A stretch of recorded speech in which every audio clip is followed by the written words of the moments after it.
કોઈને નહીં ફાવે એટલે એવો નારો હોવો જોઈએ કે આખા નસવાડીને ખબર પડે કે આમ આદમી પાર્ટીના ક્રાંતિકારી યુવાનો ભેગા થયા છે. બોલો જય જોહર, જય જોહર. એમ હાથી ઘોડે તોપ તલવારે, હાથી ઘોડે તોપ તલવારે, બધું જ તમારી પાસે હશે એમાં ના જ નથી, પણ અમારી પાસે એ જંજીરમાં બંધેલો અમારો હવજ એ જ્યારે ડણક દે ત્યારે એમથી ભારે કોઈ નથી. અને ચેતર વસાવવા માટે એ જોરદાર તાલીઓ થઈ જાય. એવા જ આપણા નર્મદાના પ્રમુખ નિરંજનભાઈ વસાવા, તેની સાથે રાધિકાબેન રાઠવા, તેમજ અહીંયા ઉપસ્થિત નસવાડી તાલુકાના પ્રમુખ, છોટાઉદેપુર તાલુકા જિલ્લાના આમ આદમી પાર્ટીના કાર્યકર્તાઓ આજે જે ગુજરાત જોડો યાત્રા અંતર્ગત તમારા સમક્ષ જે વેદના, જે વાત તમારા સમક્ષ મૂકવા માટે આવ્યા છે કે આ સરકાર એટલે કે ભારતીય જનતા પાર્ટી જે ભય, ભૂખ અને ભ્રષ્ટાચારની જે રાજનીતિ કરે છે એને અત્યાર સુધી આપણને બધાને એ અલગ અલગ નારાઓ આપ્યા. બેટી બચાવો, બેટી પઢાવો, નારી સશક્તિકરણ, મહિલા વંદના, આવા નારાઓ આપ્યા કે પડેગા ઇન્ડિયા તभी તો बढ़ेगा ઇન્ડિયા. પરંતુ છેલ્લા ઘણા સમયથી આપણે જોઈએ છીએ કે વર્તમાનમાં હમણાં જ રાધિકાબેને એક પ્રશ્ન ઉઠાવ્યો કે આપણા જિલ્લામાં, આપણા તાલુકામાં વખત ગટ્ટી લઈ અને ક્વાંટ સુધી એક આપણા બાળકો ભણી ગણીને આગળ વધી શકે એના માટે બસ સુવિધા નથી. બોલો સાચી વાત કે ખોટી વાત? સાચી વાત ને?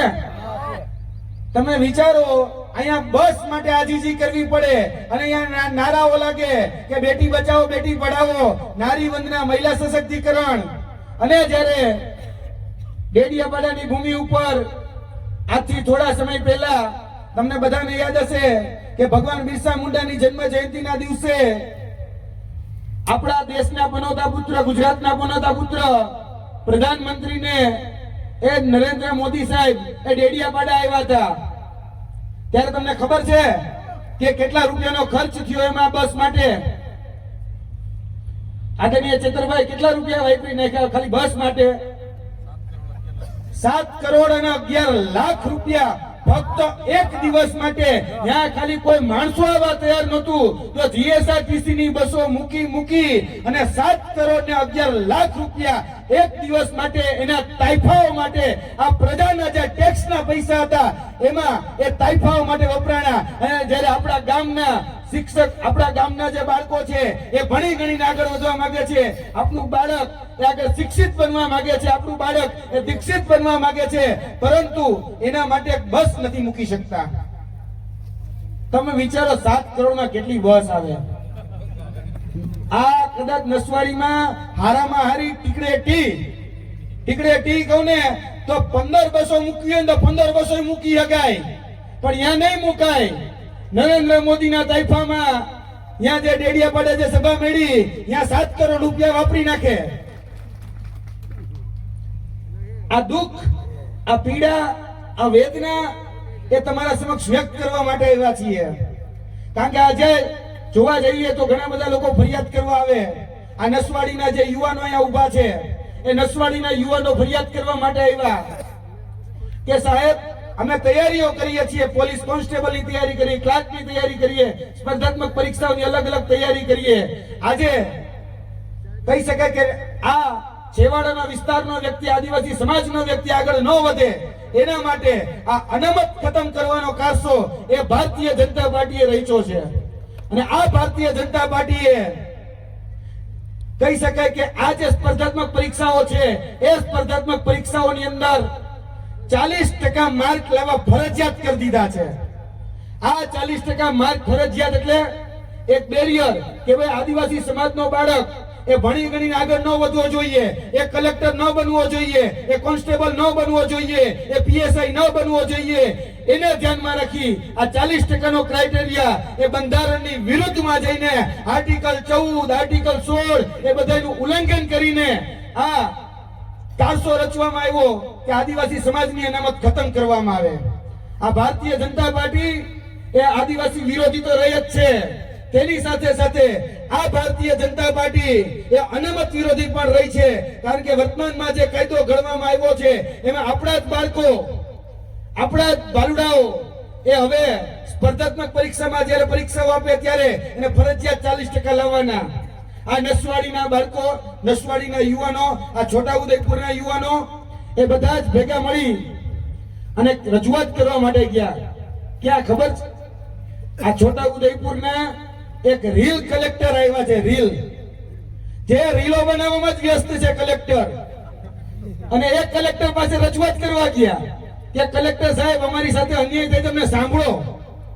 તો કલેક્ટર સાહેબ કે મારી પાસે સમય નથી, તમે એસડીએમ એટલે કે પ્રાંતને મળી લ્યો. હવે બિચારા બેન એ ચિઠ્ઠીના ચાકર એ મુસ્કાન બેન હસતા હસતા બધાને જવાબ આપી દે. આજે આદિવાસી સમાજ એ પોતાની પીડા, પોતાની વ્યથા, એ પોતાની વેદના એ રજૂ કરવા માટે જાય છે તો આજે એને કોઈ સાંભળનારું નથી. મિત્રો, આ કહેવાનું તાત્પર્ય એ છે કે આપણે જેને ચૂંટીને મોકલ્યા છે આ વિધાનસભામાં, તમે જેને ચૂંટીને મોકલ્યા એ તમારા જનપ્રતિનિધિને જઈને પૂછો કે તમારી ભારતીય જનતા પાર્ટીની સરકાર અત્યારે સત્તામાં છે અને એ સત્તામાં રહેલી સરકાર અત્યારે શા માટે આ 40% ક્રાઇટેરિયા લાવી આ અનામત ખતમ કરવા ચાલી નીકળી છે? એ અભેસી ભાઈને જઈને પૂછો કે આ જે અનામત ખતમ કરવાનો કારસો એ ભારતીય જનતા પાર્ટીના 162 જે દુશાસનો છે એ દુશાસનો અને દુર્યોધને જે અનામતનું ચીરહરણ કરી રહ્યા છે, તો ત્યારે તમે કેમ મૌન બનીને સોઈ રહ્યા છો?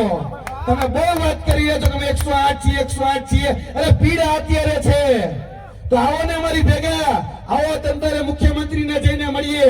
અને તમે વાત કરો છો 40% લેવા ફરજિયાત છે, અમારે ગ્રેજ્યુએટ વિદ્યાર્થીઓ જોઈએ છે, તો આ માધ્યમથી અભેસીભાઈ તમને કહીએ છીએ કે ભાઈ અમને ગૃહમંત્રી 8 પાસ નથી જોતા, અમને કાયદા મંત્રી જે ખરેખર આ ગુજરાતની અંદર આઈપીસી, સીઆરપીસી, એવિડન્સ એક્ટ, ભારતીય ન્યાય સંહિતા જાણતો હોય એવો વ્યક્તિ જોઈએ છે. અહીંયા કૃષિ મંત્રી એવો જોઈએ છે કે જેને ખરેખર કે કૃષિના કોની ખબર પડતી હોય. અમારે એવો શિક્ષણ મંત્રી નથી જોતો કે જેમાં શિક્ષણનો જ અભાવ હોય. અત્યારે એવા શિક્ષણ મંત્રી થઈને બેઠા છે કે જેમાં શિક્ષણનો અભાવ છે.